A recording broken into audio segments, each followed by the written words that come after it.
نیکیوں کا نور انسان کے ساتھ ساتھ ہوگا۔ حدیث میں آتا ہے کہ مومن 5 قسم کے نور میں ہوگا۔ دیکھیں ایک کمرہ ہوتا ہے نا، اس میں فانوس بھی لگا ہوتا ہے، ٹیوب لائٹ بھی لگی ہوتی ہے، بلب بھی لگا ہوتا ہے، بعض دفعہ کوئی اور روشنی بھی ہوتی ہے، تو مختلف قسم کی روشنیاں ہوتی ہیں، مختلف رنگوں کی روشنیاں ہوتی ہیں جو پورے کمرے کو روشن کر رہی ہوتی ہیں، منور کر رہی ہوتی ہیں۔ تو قرآن مجید حدیث کے اندر آتا ہے کہ مومن کی طرف 5 طرح کا نور ہوگا۔ علماء نے لکھا لا الہ الا اللہ کا نور اپنے خاص رنگ اور شان کے ساتھ انسان کے آگے آگے ہوگا۔ اللہ اکبر جتنا پڑھا ہوگا، جتنی دفعہ کہا ہوگا، اس کا نور انسان کی دائیں طرف ہوگا کہ اللہ اکبر، یہ عظمت کی بات ہے تو عظمت دائیں طرف زیادہ ہو تو اچھا لگتا ہے۔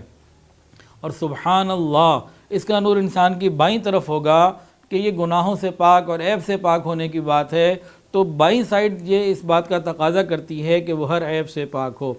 تو لا الہ الا اللہ کا آگے، اللہ اکبر کا دائیں جانب، سبحان اللہ کا بائیں جانب، اور الحمدللہ کا نور پیچھے کی جانب ہوگا۔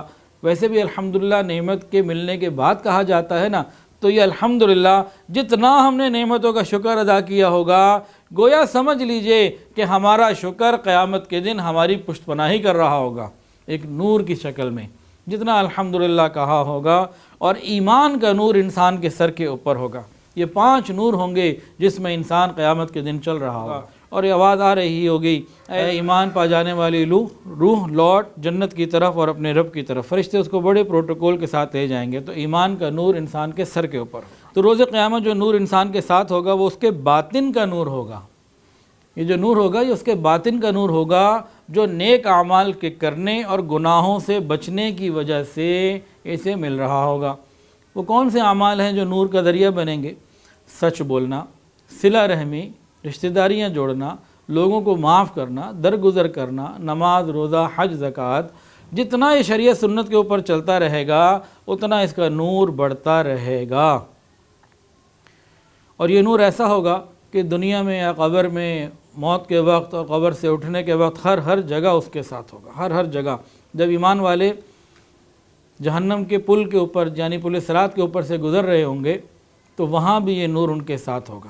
تو ہمیں چاہیے کہ ہم اس نور نسبت کو تمنا بنا کے مانگا کریں۔ یہ بڑی عظیم چیز ہے۔ ربنا اتمم لنا نورنا واغفر لنا انک علی کل شیء قدیر۔ یہ دعا مانگا کرے، ربنا اتمم لنا نورنا واغفر لنا انک علی کل شیء قدیر۔ اے اللہ ہمارے نور کو مکمل فرما دیجئے، ہماری بخشش فرما دیجئے، بے شک اب آپ ہر چیز کے اوپر قدرت رکھنے والے ہیں۔ تو ہم یہ دعائیں مانگا کریں۔